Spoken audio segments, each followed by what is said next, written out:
We'll give you guys a price for CVNA, $79.83. That's your trigger price, $79.83. All right, so the high of this open is 80.19.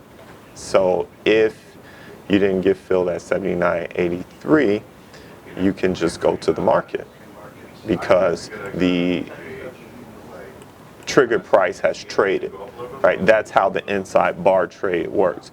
Once that trigger price is traded, which is 1% above the high of the previous day, right? Yesterday was the inside day, the day that traded inside the range of the day before it, then we're using that high of the previous day as our trigger price, 1% above it, and then our stop is going to be 25 cents below the low of the first day that established the range that the previous day traded inside of.